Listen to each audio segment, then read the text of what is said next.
Bom dia, irmãos. Opa, me parece que está um pouquinho alto. Hoje nós vamos dar início ao capítulo de número 9 do livro de Apocalipse.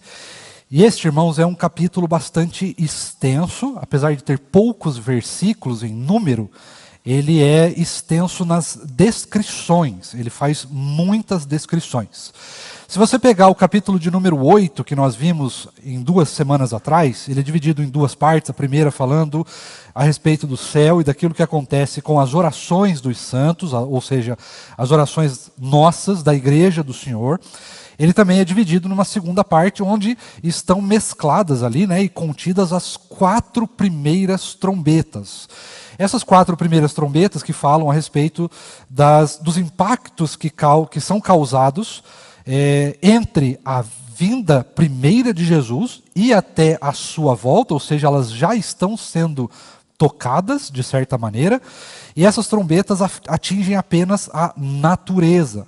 Por isso, elas estão, então, mescladas em 4 trombetas em um capítulo só, e elas são bastante claras, bastante objetivas quanto aos seus resultados, os seus efeitos, assim como o Narciso trouxe para nós na semana passada. No capítulo 9, porém, nós temos apenas 2 trombetas. A primeira, do versículo 1 até o versículo de número 11, e depois segue-se a sequência até o finalzinho do capítulo da 6ª trombeta. Essas 2 trombetas, elas têm como objetivos apresentar para nós o que é causado aos seres humanos, ou seja, aqueles ímpios que não se arrependem dos seus pecados em hipótese alguma e são então pelo Senhor julgados e são também alvos, vamos dizer assim, da ira do Senhor. Então, essas trombetas agora vão trazer grandes descrições bastante profundas, vívidas, bem claras. No entanto, essas descrições, elas trazem bastante simbologia. Talvez seja um dos capítulos com mais simbologias que nós vamos ver, ou que nós vimos até agora. Então eu vou pedir para os irmãos prestarem muita atenção. Se você puder anotar em algum momento aquilo que nós vamos falando aqui.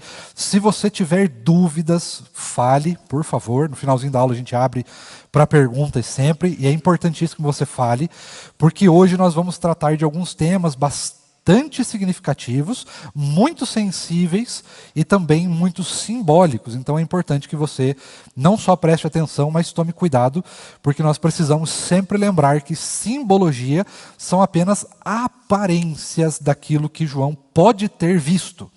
E tudo aquilo que ele viu em semelhança, não é o que ele viu de fato, é o que ele conseguiu representar para nós em palavras.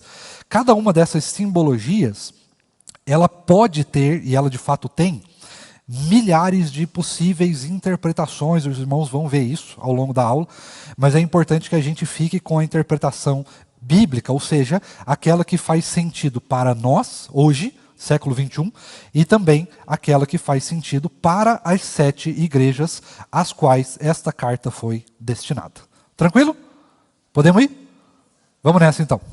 Apocalipse capítulo 9, nós vamos fazer a leitura do versículo 1 até o versículo de número 12, e depois nós vamos passando daquela velha maneira que eu gosto de fazer, versículo a versículo, que daí fica mais fácil também para mim lembrar de todos os aspectos aí. Então eu vou pedir para que você fique também com a sua Bíblia aberta durante toda a aula, para que a gente possa voltar. Imagino que a gente vai ler algumas vezes aí, alguns dos versículos, para que a gente possa ter mais profundidade no entendimento. Narciso, ou quem estiver com o microfone. E diz assim a palavra de Deus em Apocalipse, capítulo de número 9, de 1 a 12.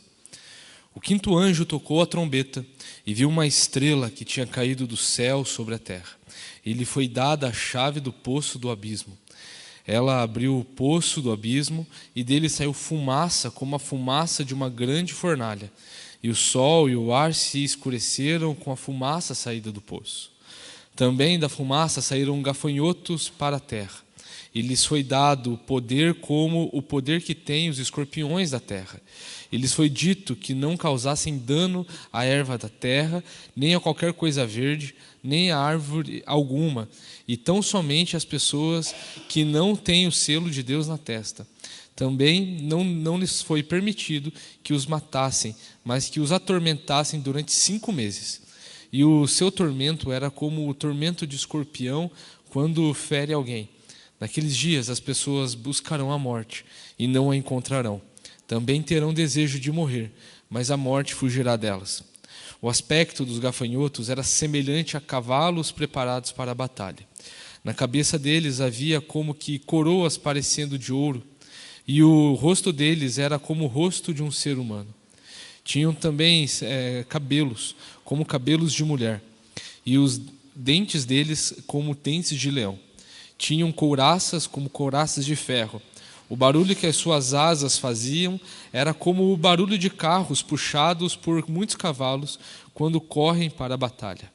Tinham ainda cauda como escorpiões e um ferrão. Na cauda tinham poder para causar dano às pessoas por 5 meses.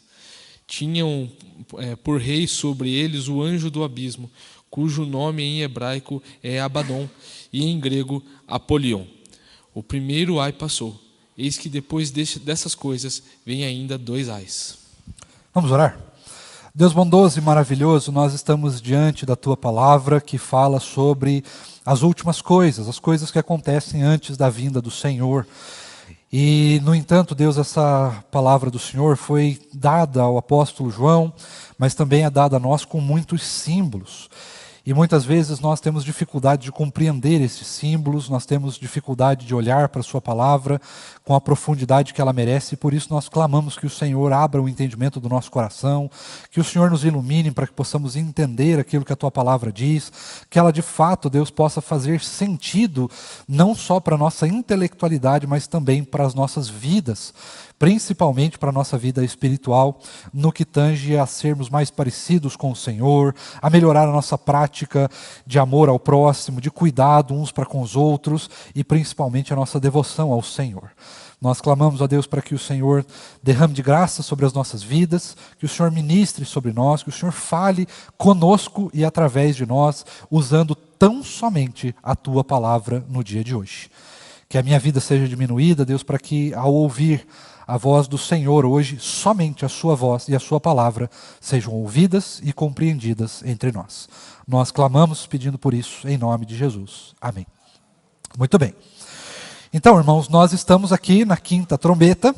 Vão faltar 2 depois dessa. O Narciso vai ficar com a parte final ali deste capítulo, que vai tratar ali da 6ª trombeta. Então, nós vamos dar uma olhada agora na 5ª trombeta. Vou pedir mais uma vez para que você preste bastante atenção, nós vamos bem devagar. Pode ser que, dependendo conforme a aula for, a gente não termine todos os versículos nessa aula, porque, como eu falei, são bastante coisas para explicar, bastante detalhes, e é bom também, eu quero deixar um tempo para, se os irmãos quiserem fazer perguntas no final, tá?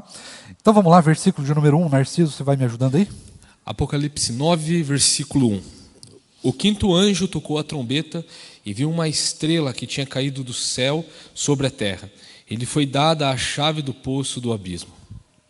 Então vamos lá, nós temos aqui 2 elementos. Nós temos então a estrela e nós temos o poço do abismo. Por onde começar, né? Pela ordem, vamos pela ordem. A primeira parte que aparece no texto para nós é a respeito desta estrela. A palavra de Deus, ela vai trazer em alguns textos, tanto textos quanto contextos, a presença de estrelas. O Senhor faz isso em momentos muito distintos da sua revelação para nós, e isso serve para demonstrar para nós alguns elementos muito característicos, muito curiosos. Por que Deus não disse, por exemplo, que o que caiu do céu foi um anjo, ou foi um outro tipo de ser, ou qualquer coisa do gênero? Por que ele usa a expressão estrela? Porque a estrela, naquela época, considerava-se algo muito grandioso, um símbolo de grandiosidade, um símbolo de poder. As estrelas representavam uma grande possibilidade de poder. Haja visto que você só vê as estrelas no céu, né? Você só consegue ver as estrelas no céu. E naquela época havia-se pouquíssimo ou quase nenhum entendimento sobre estrelas. Isso posto, nós vemos então que o Senhor traz, por exemplo, no nascimento de Cristo Jesus, uma estrela que vai guiar os três reis magos, né? Até onde Jesus estava. Então a estrela, sempre que ela aparece na palavra de Deus, ela traz um sinal de que aquilo que está sendo explicado pelo Senhor, aquilo que está sendo revelado pelo Senhor, tem um sinal gigantesco de importância. Deu para entender até aqui? Até aqui foi fácil. Agora, neste caso específico, a estrela, ela não era apenas uma estrela no sentido como nós vimos nas 4 primeiras trombetas, quando nós ouvimos que uma estrela caiu do céu e essa estrela era chamada de absinto. Muito bem. Então, esta estrela era algo fisiológico, físico, algo que caiu do céu de alguma maneira, mas no céu natural. Então podia ser aí uma espécie de pedra celestial, algum tipo de... não do céu no sentido celestial, não do céu, né, do céu de Deus, mas do céu normal. Né? Podia ser um meteoro, um cometa, algum tipo de coisa nesse sentido, mas algo físico. Tá? Algo físico. Esta estrela, neste caso aqui, que nós estamos vendo, não é algo apenas físico, ainda que seja visível na visão de João. Né? Lembre-se que aqui é tudo semelhança. Semelhança. Então, ele viu algo como uma estrela. Ele não viu, de fato, uma estrela. Então, possivelmente, era alguma coisa que brilhava, ou algo do gênero, e ele traduziu, então, esse brilho, ou aquilo que ele estava vendo, como uma estrela. Tá? Devia ser um ser de luz, sei lá, ele não explicou, né? Ele não deu detalhes, então a gente não vai também ficar fazendo conjecturas. Mas é importante que você saiba que João viu algo semelhante a uma estrela. Essa estrela, porém, como eu falei, ela não é física, porque ela não era, ele não descreveu que era uma pedra, que era alguma coisa do gênero. Ele descreve como um ser, era alguém, algo, né, nesse sentido, que tinha um comportamento, que tinha uma vida, né, tinha movimento. Esta estrela, então, recebeu da parte de Deus uma chave. Essa chave serve para abrir, então, o tal do poço, né, ou da fenda da terra, como você preferir chamar aí. Mas ela vai abrir, de fato, ali, pela narrativa, né, um poço. Se a gente olhar para Apocalipse, lá para frente, lá no capítulo de número 20, nós vamos lembrar, tanto eu quanto o Narciso, já citamos esse texto diversas vezes, você vai se lembrar que um anjo, ele veio e ele então amarrou o diabo, o Satanás, o acusador, para que não houvesse uma perda significativa, para que não houvesse nenhum tipo de barreira na proclamação e na pregação do Evangelho. Você lembra que o primeiro selo, que é o cavaleiro branco, é a pregação do Evangelho, e este Evangelho está sendo proclamado, ele está andando sobre toda a terra. Este cavaleiro está andando sobre toda a terra e ele andará até que chegue o momento em que o Evangelho será proibido de avançar, será impedido de avançar. Este momento vai acontecer. Para que esse momento aconteça, este anjo, este diabo, este ser que está aprisionado e que não pode enganar as nações, que não pode impedir a proclamação do Evangelho, embora possa nos atacar, possa nos injuriar, possa fazer um monte de coisa, mas ele não pode impedir que o Evangelho seja proclamado, que o Evangelho avance, que a igreja avance na proclamação do Evangelho. Então, se ele não pode fazer isso, é porque ele está preso. Ele está preso. Mas vai haver um momento em que ele será solto. Né? Ele será solto. Neste momento, aqui do texto, não é o momento em que o diabo será solto de fato. Tá? Não é o momento que ele vai agir integralmente. Aqui nós vamos ver que vai ser lançado apenas, e nós estamos falando tanto aqui nas trombetas quanto nas taças da ira, que vão vir depois. Esses elementos, tanto trombetas quanto taças, falam exclusivamente da ira de Deus sendo derramada contra os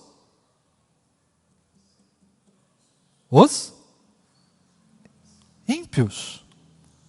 Os ímpios. Aqueles que não amam o Senhor, aqueles que não reconhecem o senhorio de Cristo sobre as suas vidas, os inimigos de Deus, humanos, tá? Os inimigos humanos.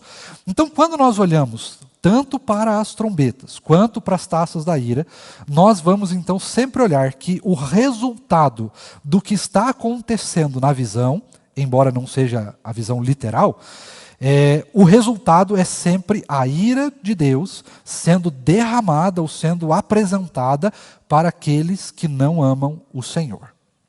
Então, um ser da parte ou de Deus ou do diabo vai ser mandado à terra, ele vai ser enviado à terra. Este ser vai receber uma chave e com essa chave ele vai poder então abrir o que nós chamamos, ou o que o texto chama de poço do abismo. Certo? Essa é a narração do texto, é isso que o texto diz para nós. Deixa eu lembrar para você, eu ia falar Mateus não, Marcos. Marcos capítulo 5, se você puder, abra sua Bíblia em Marcos capítulo 5, mas deixe o livro de Apocalipse aberto aí no 9, se você puder, mas abra lá em Marcos capítulo 5. Em Marcos capítulo 5 você vai se lembrar, você vai se deparar aí com o texto, que fala sobre aquela passagem onde diz que havia um homem na região de... Como é que é o nome da região? Gadar, isso. Eu lembro do Gadareno, né, mas a região me fugiu. Então, em Gadar, um lugar fora dos domínios ali de Israel, mais próximo, o Senhor Jesus vai até lá, e é muito curiosa essa passagem, porque Jesus ele faz meio que uma volta, uma alternativa, né? Ele toma um desvio no meio do caminho, então ele vai até lá, faz o que ele tem que fazer e já volta.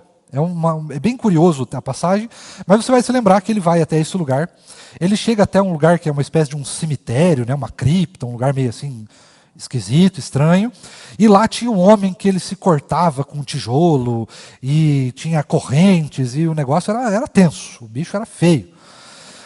E ninguém conseguia se aproximar, tanto do lugar quanto daquele homem. Jesus, então, começa a expulsar o demônio dele, né? Ele tem uma conversa ali com o demônio que o possuía, e numa certa parte desse texto, se não me engano, versículo de número 7, Narciso, dá uma olhadinha aí para mim, se você puder, para ver se eu estou com o texto certo na cabeça. Ele vai dizer, então, o diabo vai pedir para Jesus, olha, não nos mande para o abismo. Encontra essa passagem para mim, por favor, quem puder. Dando uma olhada aqui, Rev. Está mais para o finalzinho do texto ali. Quando ele, antes de colocar para os porcos. É o 10? Veja aí o 10, Narciso, para nós. 10. E pediu-lhe com insistência que não os mandasse para fora do país. Aqui ele está traduzindo para fora do país. Mas, na realidade, a versão em grego, ela demonstra para nós que eles pedem para não serem lançados ao abismo. Os tradutores bíblicos e os comentaristas vão analisar este abismo do livro de Apocalipse 9 e vão trazer mais ou menos, que era mais ou menos nesse sentido. Eles não queriam ser mandados para este abismo que estava sendo, então, traduzido aqui, que está sendo apresentado para nós, né, em Apocalipse 9. Tá? Então é este abismo, é um lugar onde representa, ou vamos dizer mais ou menos representa, porque nós não estamos falando aqui de um lugar físico na Terra. Tá? Não é um lugar físico, então não adianta você dizer não, que é o poço que fica lá não sei aonde na Sibéria, é o lugar que fica não sei aonde no deserto de não sei aonde. Não é um local físico. Lembre-se que João estava tendo uma visão, tá? Então não é um lugar físico, a gente não pode apresentar esse lugar físico. Então, este poço, abismo, nós então podemos traduzi-lo como uma visão, ou um elemento que traduz para nós como inferno. né? Fácil assim. Então, está se dizendo para nós que alguém abriu as portas do inferno. Maravilhoso. Agora, Narciso, dá uma olhada para nós no texto de... Agora eu preciso só lembrar. Se é 2 João 2,4 ou se é 2 Pedro 2,4, mas eu acho que é João. Pedro?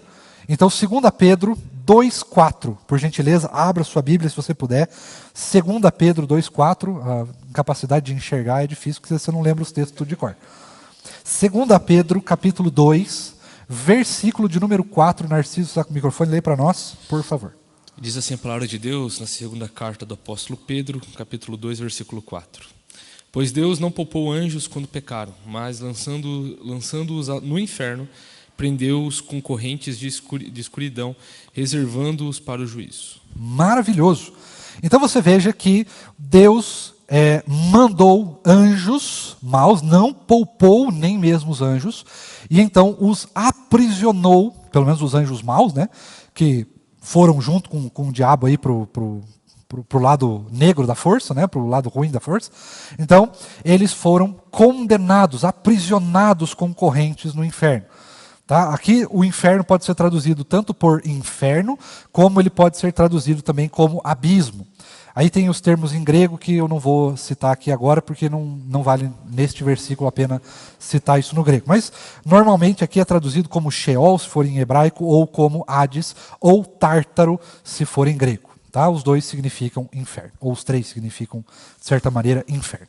Então esses anjos estavam aprisionados. Os demônios estão aprisionados no inferno, ou pelo menos alguma quantidade deles, ou alguns deles, né? Nem todos. Mas, antes de nós passarmos para o resto, eu preciso te lembrar uma coisa. Você lembra que as trombetas, assim como os selos, eles são tocados e abertos, e as taças são derramadas, desde a primeira vinda do Senhor Jesus até a segunda. Então, o que nós estamos dizendo quando nós olhamos para este texto em particular?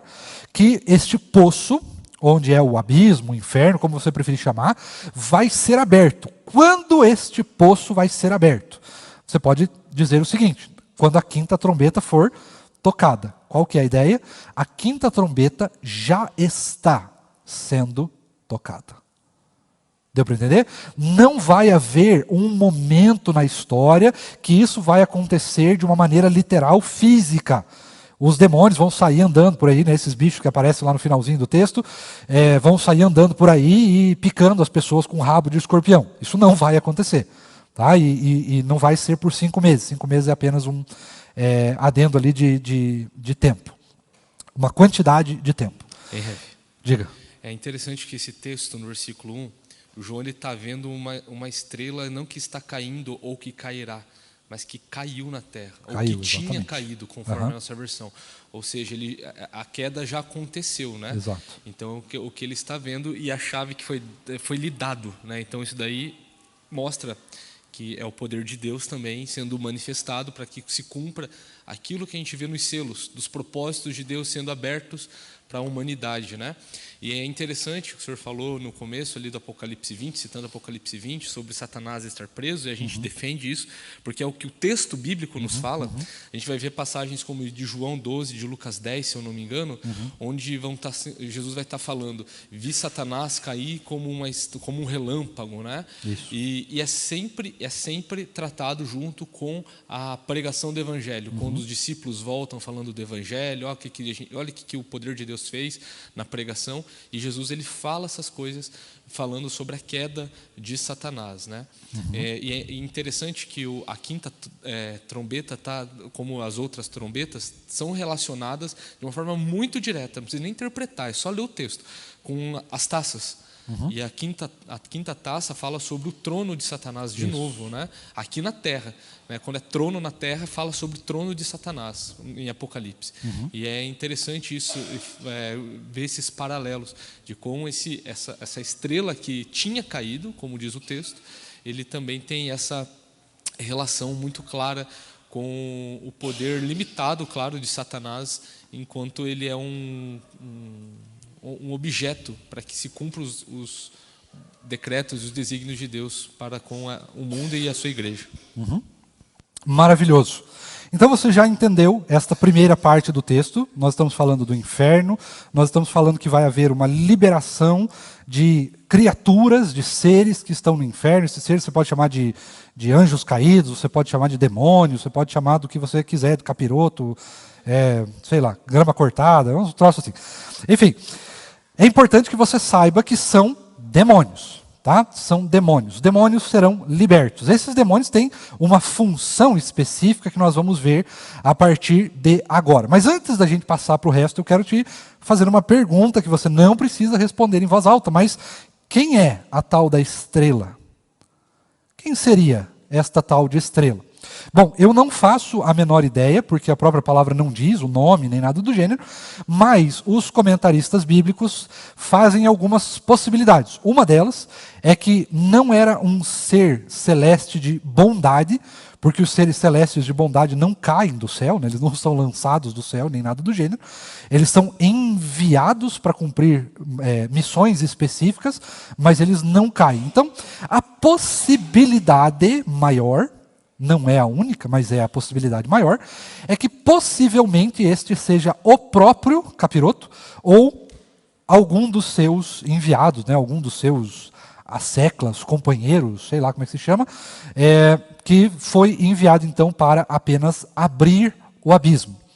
Qual das possibilidades é, de fato, eu não acredito que seja nem tão pouco honesto e nem tão pouco edificante nós tentarmos ficar interpretando quem é a estrela. Né? É Satanás, não é Satanás e tal. Eu acho que não vale a pena, porque a gente não vai conseguir absolutamente nada que nos edifique, que traga, né, alguma edificação, que mude alguma perspectiva da nossa vida, ou que faça diferença para a nossa vida espiritual. Tá? É apenas uma conjectura teológica, intelectual, que é divertida de fazer, mas de fato não traz nenhum grau significativo para a nossa vida espiritual. Ninguém vai orar mais, ninguém vai amar mais o próximo, ninguém vai pregar mais o evangelho por saber se a estrela era Lúcifer, o capeta, o diabo, o acusador, Satanás. Como é que é o nome dele de verdade? Esqueci. Não vou lembrar. Mas, enfim, alguém lá do reino do inferno. Tá? Não vale a pena a gente ficar tentando adivinhar quem é. Tá? A gente só precisa saber que algum dia houve então o toque da quinta trombeta e alguém foi enviado para abrir o inferno.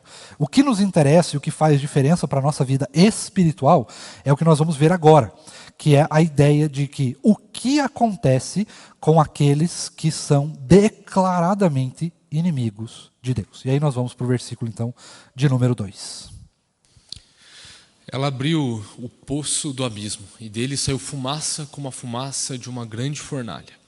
E o sol e o ar se escureceram com a fumaça saída do poço. Legal. Aqui nós temos duas coisas. A primeira é, você vai se lembrar que nas histórias, né, vamos fazer um entre parênteses aqui, nas histórias, certo? Histórias. Nas histórias, na cultura e em outros elementos, tanto artísticos quanto literários, de todas as ordens e tudo mais, né? Então, em todos os elementos da cultura e da história, você vai se lembrar que o inferno ele é apresentado para nós como um lugar de tormento, de trevas, de fogo, enxofre e ranger de dentes e coisas do gênero. No entanto, a palavra de Deus nunca fez e nunca se propôs a fazer uma descrição do inferno literal.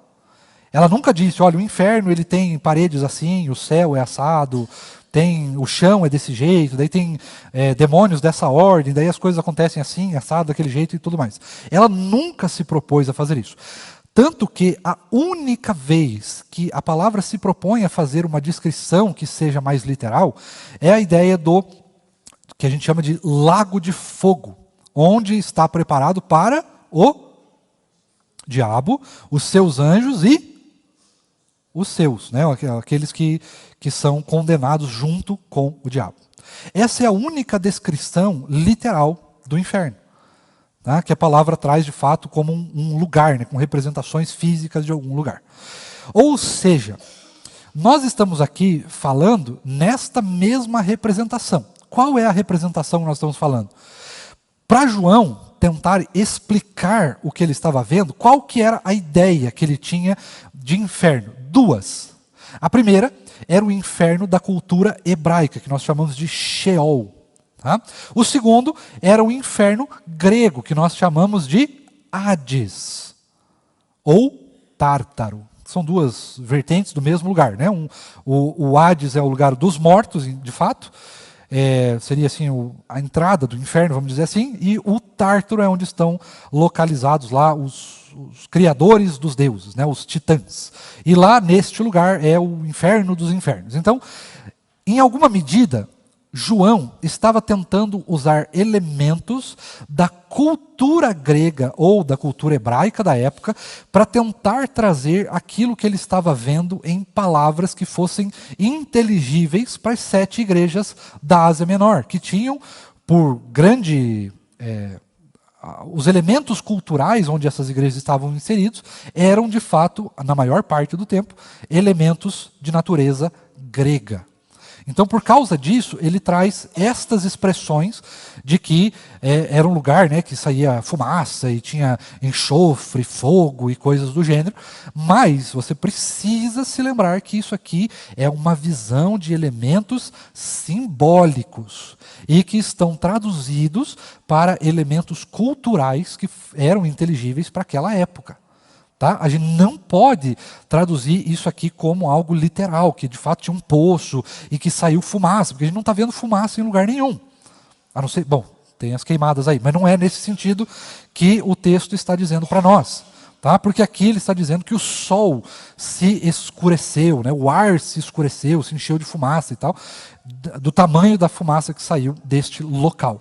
O que isso significa, essa fumaça? Como que a gente pode traduzir isso daqui de alguma maneira mais literal, de alguma coisa que a gente possa aplicar? Deste lugar, a única coisa que pode sair é sujeira, podridão, coisas que nublam a nossa visão. Do inferno não sai absolutamente nada que seja bom.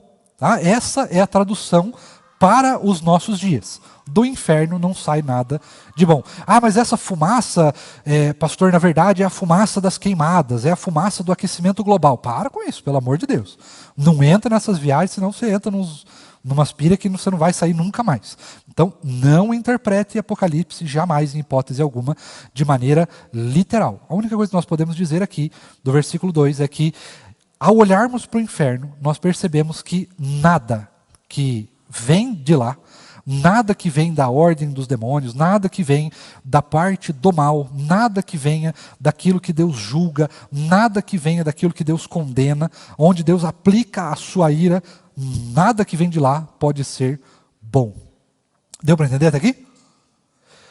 É legal a gente olhar também para a curiosidade que a fumaça que sai desse lugar, ela cobre o céu. O que ela está dizendo? O sol, né? O que ela está dizendo?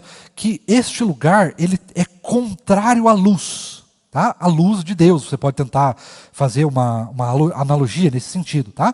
Então, o inferno ele é sempre contrário a Deus.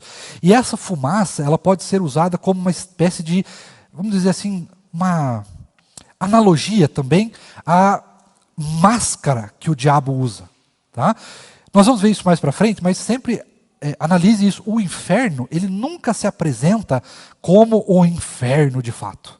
Ele sempre se apresenta como algo maravilhoso. O próprio diabo não se apresenta, ou você já viu o diabo na palavra de Deus mesmo, ele não se apresenta em nenhum momento, ele não é descrito em nenhum momento como ele é descrito na cultura, com chifres e tridentes e garras e, sei lá, asa de morcego e uns troços desse jeito. Pelo contrário, quando ele aparece em situações que fazem com que ele tenha facilidade em proclamar o engano. Então lá em Gênesis ele aparece como uma serpente que fala e que engana a mulher. Em outras passagens ele vai sendo apresentado como outros tipos de seres, ou ele vai sendo apresentado com outras formas, mas sempre no sentido de aparentar algo que seja de certa maneira bom, algo que seja proveitoso. E o diabo sempre se utiliza de ferramentas da escuridão, sempre se utiliza de ferramentas de manipulação para que ele possa então mostrar algo que é ruim como algo que é bom. Tá? Então tenha isso em mente, e aí nós vamos continuar o texto, versículo 3. Também da fumaça saíram gafanhotos para a terra. Lhes foi dado poder como o poder que tem os escorpiões da terra. Legal. Aqui nós temos dois elementos, gafanhotos e escorpiões.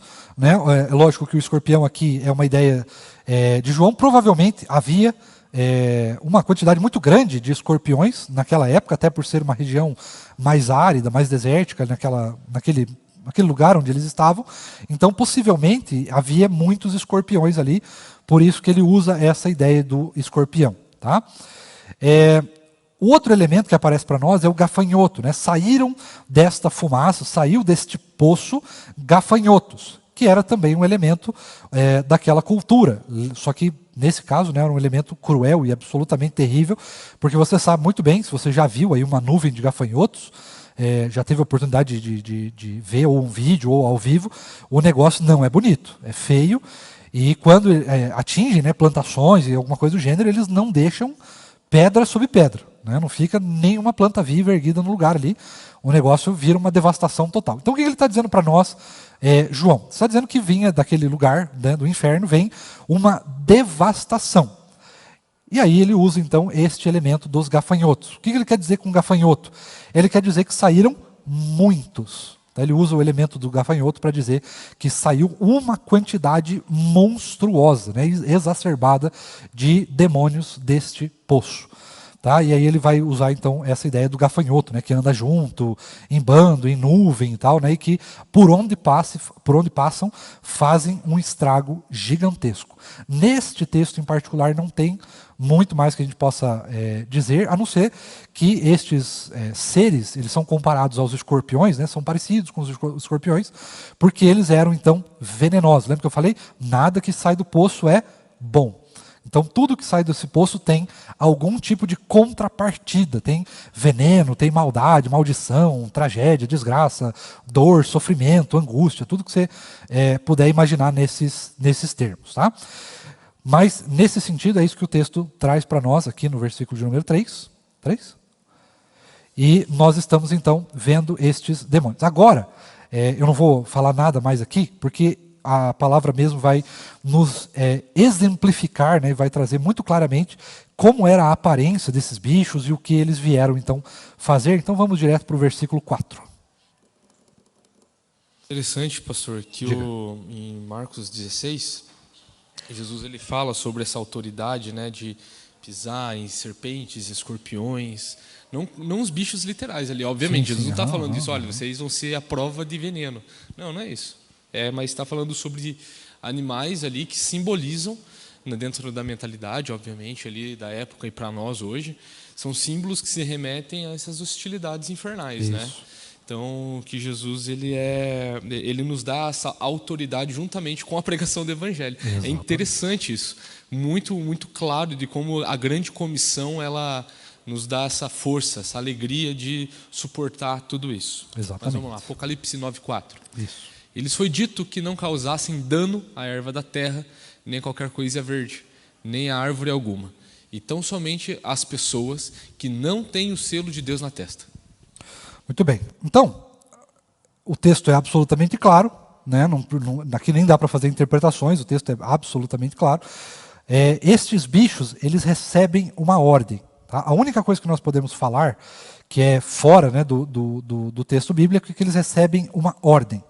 Ou seja, o Narciso acabou de dizer exatamente isso. Só que ao nosso favor. Né? Então, estes bichos, ou esses demônios que servem para atacar aqueles que não têm a marca, o selo de Cristo na testa, estes bichos, eles só podem fazer aquilo que Deus ordena. Aquilo que está dentro dos limites de que Deus estabelece. Tá? Eles não podem fazer absolutamente mais nada além daquilo que foi delimitado para eles fazerem. Tá? Então, mesmo o ataque do diabo a nós, ele é limitado. Ele não é um ataque completo, absoluto. O diabo não está livre para nos atacar. Nós vemos isso em Jó, né, muito claramente no texto, ainda que seja um texto mais poético, mas nós vemos exatamente essa ideia. Você pode tocar no meu servo Jó, mas você pode ir até aqui. Mais do que isso, não passa. E o diabo sempre obedece. Afinal de contas, ele é menor do que Deus. Então, mesmo o diabo está, quando ele estava no céu ou quando ele caiu, ele permanece sobre a rege de Deus, sobre a autoridade do Senhor. Tá? Então, nem o diabo, nem nenhum tipo de demônio pode tocar na igreja, pode tocar nos crentes além daquilo que o próprio Deus ordena, aquilo que Deus permite. E aí você vai se lembrar que tem um texto muito sugestivo para nós, que diz que o diabo ele anda perto dos eleitos como um leão, que anda aonde? Ao derredor, ou seja, dentro de nós está o Espírito Santo de Deus.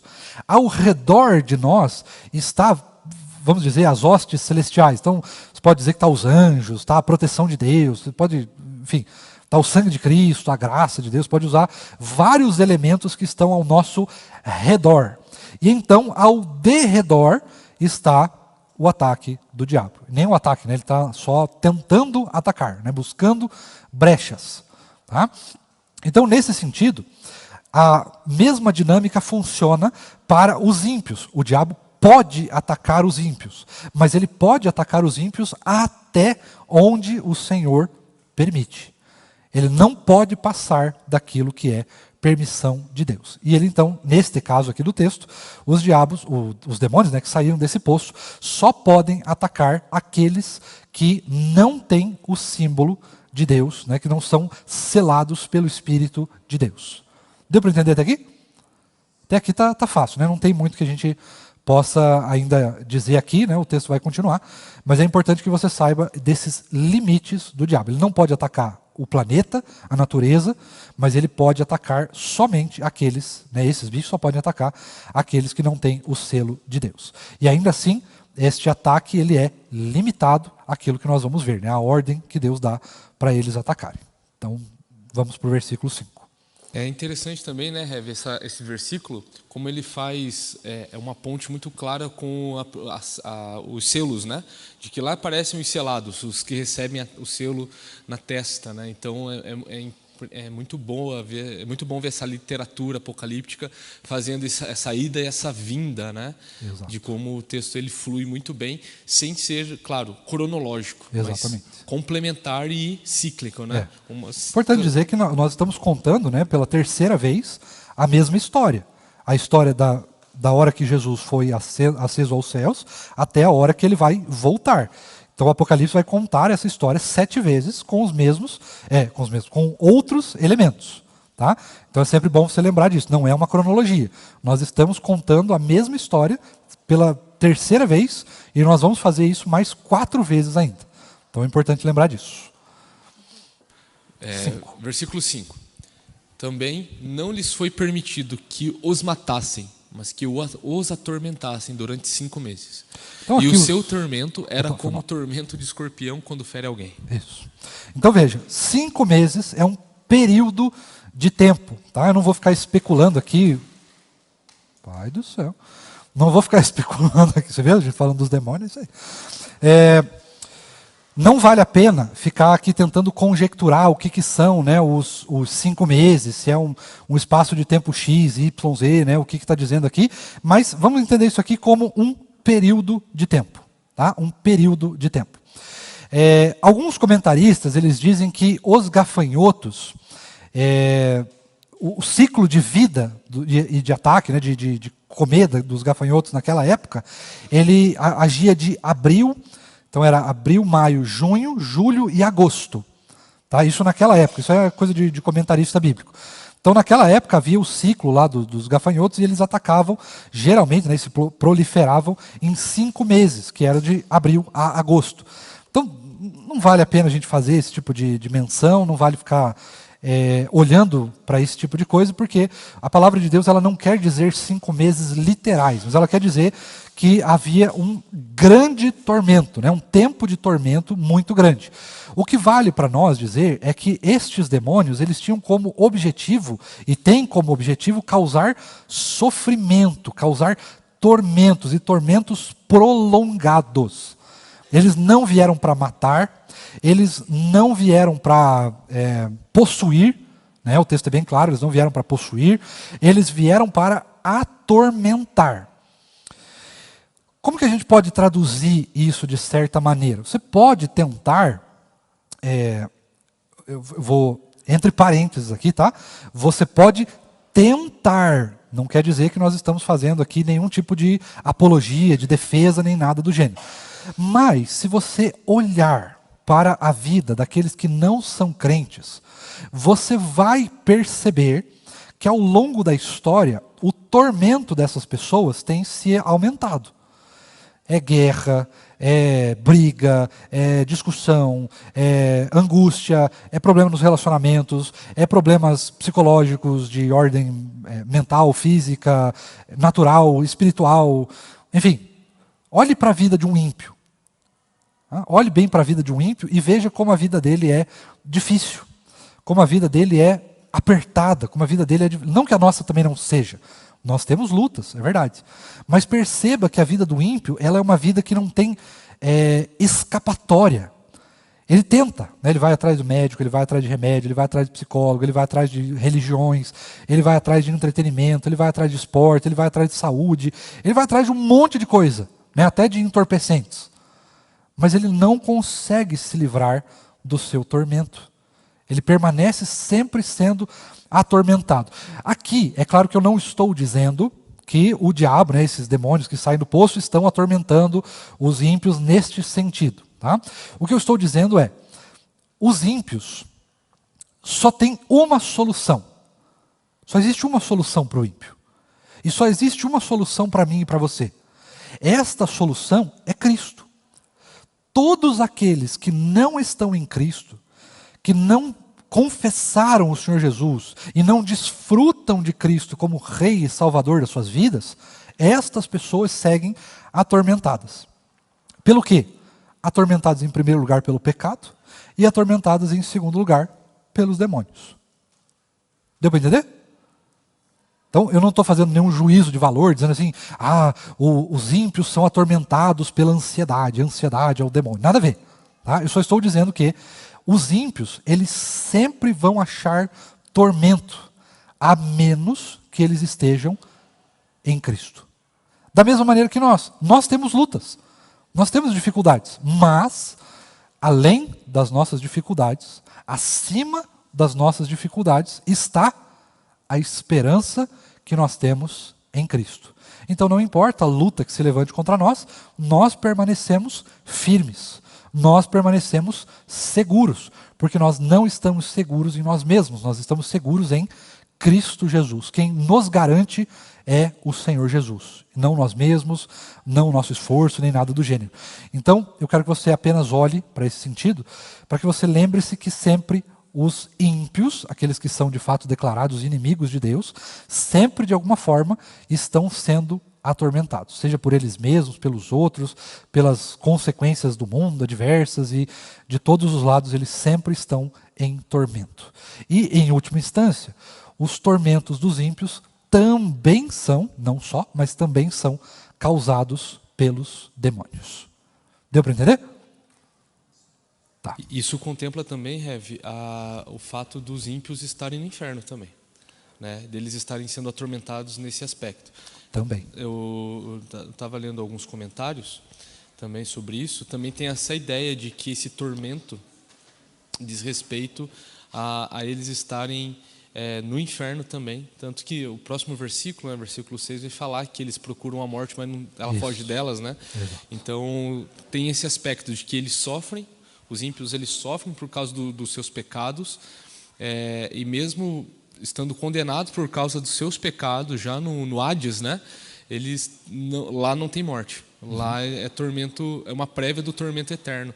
Ao mesmo tempo fazendo um paralelo de como na sessão anterior dos selos a gente vê a igreja no céu, a gente vê também agora nessa segunda parte que está falando sobre a terra e sobre poderes do inferno, a gente vê também o que acontece com os ímpios. Existe esse contraste, né? Ainda mais falando sobre a ira parcial de Deus, que são as trombetas, fazendo paralelo com a ira total de Deus, que são as taças. Exato. Então, creio que faz até um sentido isso.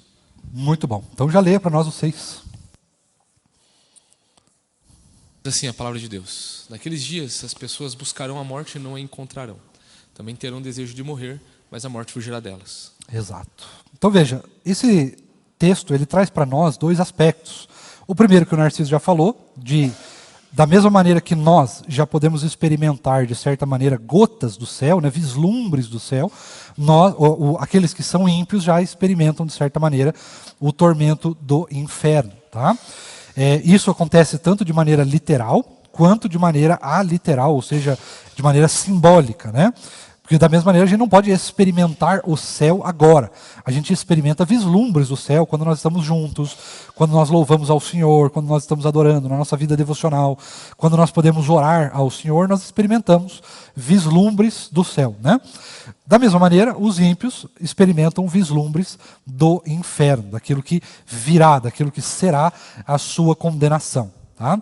Isso é muito importante que a gente lembre-se, né? E possa olhar também com compaixão para os ímpios. É por isso que a igreja proclama o Evangelho, porque o Evangelho é a única solução para esse tipo de realidade, né? Para esta realidade que contempla aí a morte sem precedentes, né? A morte que não pode ser alcançada.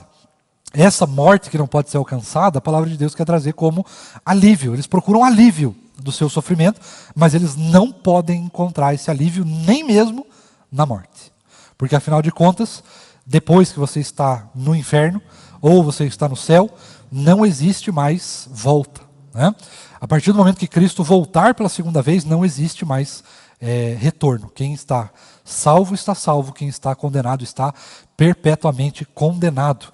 E não haverá nenhuma possibilidade pela eternidade de escapar desta realidade terrível. A menos que você confesse Cristo Jesus como Senhor e Salvador da sua vida.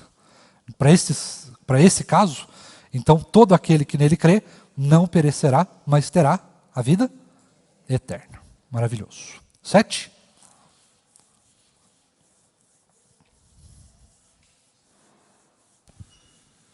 O aspecto dos gafanhotos era semelhante a cavalos preparados para a batalha. Na cabeça deles havia como que coroas parecendo de ouro, e o rosto deles era como o rosto de um ser humano. Legal. Vamos traduzir esse texto por partes, tá? Vamos devagarzinho. Então a primeira coisa que aparece para nós, agora nós estamos falando sobre a aparência desses bichos. Lembre-se, aparência simbólica, não quer dizer que eles eram desta maneira. Isso aqui é a maneira que João encontrou de descrever esses bichos, e tudo aqui é na semelhança, aparência, possibilidade de parecer com algo que ele achou possível e inteligível traduzir para nós. Isto também não quer dizer que estes bichos tinham uma forma, ou tem, né, os demônios têm uma certa forma física específica, ou que eles sejam alguma coisa parecida com isso daqui. Tá? Pode ser que não seja nada disso, a gente só está trazendo aqui como algo que foi visível para João. Ele está tendo uma visão, ele não está vendo o bicho literal na sua frente. Então pode ser que eles tenham uma aparência parecida? Pode ser que não também. É só uma questão da gente olhar para as características que João traz a respeito não da aparência do bicho, tá? Da aparência física, mas da ideia que está por trás do que ele faz, do que ele representa. Tá? Então nós vamos olhar para isso daqui. A primeira coisa que ele aparece, veja aí o texto, ele aparece como um cavalos. Só isso? Preparados para a batalha. Preparados para a batalha. Então o que João está querendo dizer aqui para nós? Ele está dizendo que estes bichos, eles tinham uma espécie de armadura, eles tinham uma aparência parecida com a do cavalo. Tá? Então ele provavelmente era grande, ele provavelmente era forte, era robusto o bicho, tinha uma aparência ali de poder aguentar muita coisa, né? Lembre-se que os cavalos de guerra, eles são uns cavalos meio grandes, assim, são cavalos um pouco maiores do que o normal, tá? Geralmente para guerra eram usados naquela época, não estou falando hoje nem se usa cavalo mais, né? Mas naquela época se usavam os tipos de uns cavalos grandes. E estes cavalos preparados para a batalha significa que eles tinham alguns tipos de armaduras em volta deles, tá? Eles tinham um tipo de couraça. Eles usavam, junto ali com a sela e coisa e tal, eles colocavam uma espécie de escudo e algumas... uma roupa de... eram uns... como é que eu posso descrever para os irmãos? Eram umas argolinhas, assim, muito pequenininhas. E essas argolas eram passadas umas nas outras e formavam uma espécie de armadura nesse sentido, tá? É uma malha de vários argolinhas de metal, ou de ferro, ou de aço, que protegiam, então, partes desse bicho. Tá? Isso eu estou dizendo só da aparência normal da guerra do passado. Só que então João viu alguma coisa parecida com isso. Tá? Bichos que eram fortes, robustos, que estavam preparados para a batalha, que estavam revestidos. Tá? Então eram bichos fortes, tá? Que demonstravam velocidade, rapidez, força, produtividade. Você pode tentar usar vários tipos de palavras para tentar demonstrar esta ideia do cavalo preparado para a batalha. Tá? Segunda coisa que aparece aí no texto. Eles eram cavalos preparados para a batalha. Em segundo lugar, tinham coroas parecendo de ouro. Coroas parecidas com coroas de ouro. Tá? O que significa esta coroa? A coroa aparece em diversos momentos de Apocalipse, em diversos momentos da palavra. Lembrando que a coroa maior é a coroa de Cristo, né? Nenhuma coroa pode ser maior do que a de Cristo. Mas esta coroa de ouro representa aqui esta força, uma ideia de possível vitória, uma ideia assim de um ouro falso, tá? Uma ideia de vitória mais ou menos possível, uma vitória que pode vir a alcançar, mas que na verdade nunca vai ser alcançada. Tá? Então eles tinham uma espécie de autoridade para fazer coisas contra os seres humanos. Tá? Esses bichos, você pode dizer que eles meio que se achavam grandes, eles se achavam poderosos. Essa ideia de coroa é para torná-los como criaturas que tinham poder, que tinham algum tipo de reinado, algum tipo de objetivo. Tá? Isso é a ideia desta coroa. Não é simplesmente que eles usavam, né, uma coroa ou coisa do gênero. Mas a ideia da coroa aqui é demonstrar a força desses bichos, é demonstrar uma espécie de autoridade, ainda que essa autoridade seja falsificada. Tá? E demonstra uma espécie de vitória, como se estes bichos fossem vitoriosos. É claro que a gente sabe que eles não são, mas para os ímpios, para o objetivo que eles tinham que cumprir com os ímpios, estes bichos então vencem. Tá? Eles vencem quem? Eles vencem os ímpios. A força dos ímpios, enfim, o poder dos ímpios pode ser vencida, e essa coroa demonstra exatamente essa ideia. Uma ideia de uma suposta vitória, de um suposto não, né? De um suposto reinado, de um suposto poder. Só que esse poder falho, miserável, um poder que está contido, que está retido apenas naquela coroa, apenas na cabeça deles está retido este poder, não de maneira literal, né, mas de maneira alegórica e simbólica. Deu para entender? Fácil até, de certa maneira. Qual que é o próximo? Coroa. O rosto deles era como o rosto de um ser humano. Rosto de um ser humano. O que o apóstolo João está querendo dizer aqui? Porque primeiro ele tem uma aparência de cavalo. Depois ele tem uma espécie de coroa de ouro. E ele tem uma aparência de ser humano, né? Um rosto de ser humano. O que ele está dizendo aqui? Que esses bichos, apesar de serem fortes, de serem robustos, de terem um aspecto meio violento, né? Virulento, um negócio meio feio, assim, uma coisa meio grotesca, ele também tinha um aspecto de homem, ou seja, ele era um bicho inteligente. Tá? Ele era um bicho com inteligência, com raciocínio, com intelecto. Ele podia pensar, ele podia ter algum tipo de ideia de relacionamento aqui, vamos dizer assim. Tá? Eles podiam ser identificáveis aos seres humanos, neste sentido da aparência, no sentido de que eles eram inteligentes, eles eram racionais, eles eram seres dotados de certa racionalidade. É isso que o apóstolo está tentando demonstrar para nós. Não pense na aparência deles de maneira literal, de maneira física, tá? Pense apenas nas questões simbólicas dos elementos que João vai trazendo e acarretando aqui para nós. Tá certo? Então são esses três que aparecem nesse versículo? Vamos para o próximo? Vamos devagarzinho.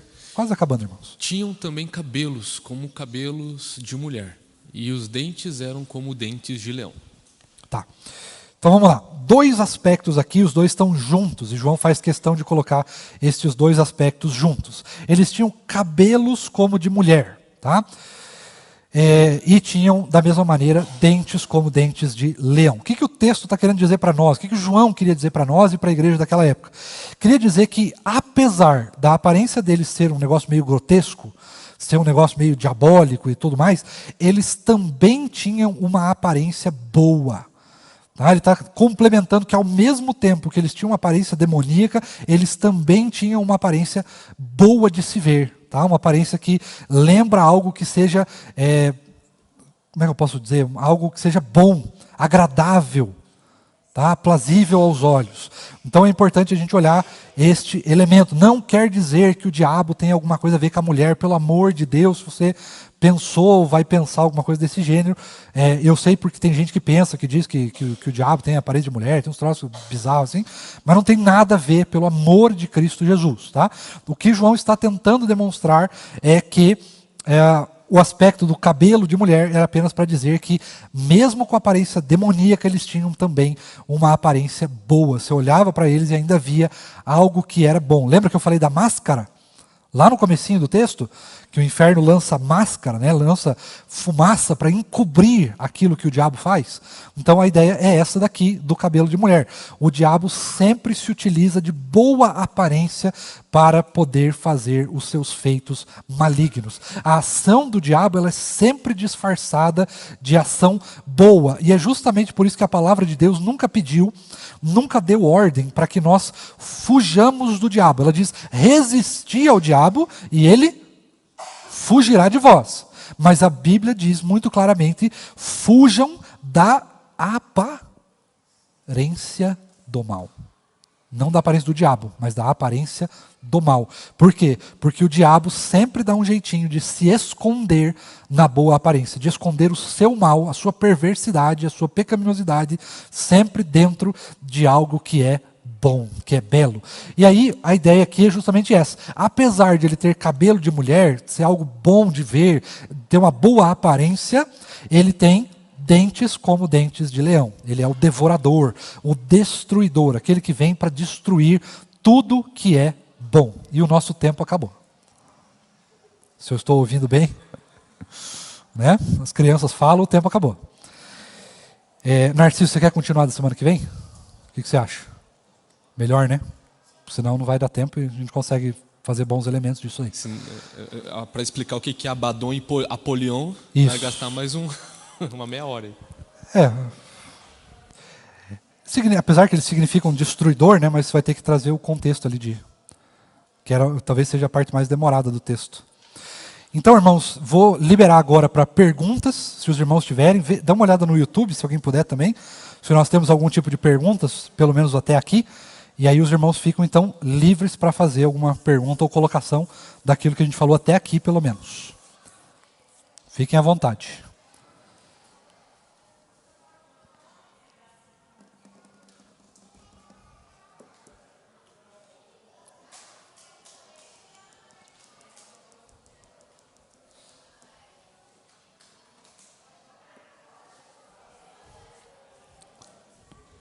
Nada? Acho que não temos aqui, pastor. A gente teve um comentário no YouTube da Carla. Ela fez uma pergunta, mas você acabou explicando ao longo da aula. Ela já até falou assim: não, o senhor explicou, então está tudo bem. Beleza, show de bola então. Então, irmãos, nós vamos encerrar a nossa aula por aqui. E aí, na semana que vem, então, nós continuamos a partir do versículo 8. 8, né? Então tá bom. Então continuamos na semana que vem, que Deus assim nos abençoe. Eu vou orar pelos irmãos e orar por nós também. E aí nós nos encontramos logo mais à noite. Lembrando que hoje tem reunião de oração às 6 horas, para quem puder estar aqui. E nós temos, lembrando que hoje também é o primeiro domingo do mês, Santa Ceia, se assim Deus nos permitir, nos encontramos aqui para cultuar ao Senhor às 19 horas. Vamos orar, irmãos? Deus bondoso e maravilhoso, obrigado, Deus, pela Tua palavra, obrigado pelo Teu amor, pelo Teu carinho, pela Tua graça, pelo cuidado que o Senhor tem para conosco. Obrigado, Deus, porque também sabemos que a justiça do Senhor será imposta a todos aqueles que se declaram como inimigos do Senhor durante o período que o Senhor ainda não veio, que o Senhor ainda não voltou. Nós louvamos o Teu nome porque a igreja será separada deles, mas nós também louvamos o Teu nome porque hoje eles, que são inimigos de Deus, são o nosso alvo. São o alvo da nossa pregação, são o alvo do nosso amor, são o alvo do nosso cuidado, são o alvo da nossa misericórdia, o alvo do nosso perdão, são também o alvo do Senhor para a conversão e para a colocação da sua palavra no coração deles. Por isso, nós clamamos que o Senhor continue empenhando a igreja do Senhor, especialmente a igreja presbiteriana do Tarumã, para que possa seguir na missão de evangelizar, de ir até os perdidos e poder pregar e proclamar a Tua palavra para o coração de cada um deles. E que através do Teu poder, do convencimento do Teu Espírito, eles possam se converter e se derramar aos pés do Senhor, confessando que o Senhor é o único Senhor e Salvador das suas vidas, fazendo com que assim eles não estejam sujeitos à morte eterna, mas possam desfrutar por meio da fé, por meio da graça, a vida eterna que está preparada para todos aqueles que creem no Senhor, que confessam o Senhor como Rei e Senhor e quem convive com o Senhor durante toda a vida. Nós clamamos para que o Senhor nos ajude, que o Senhor nos desafie, que o Senhor nos abençoe e pedimos por todas essas coisas em nome de Jesus. Amém. Que Deus nos abençoe, queridos irmãos.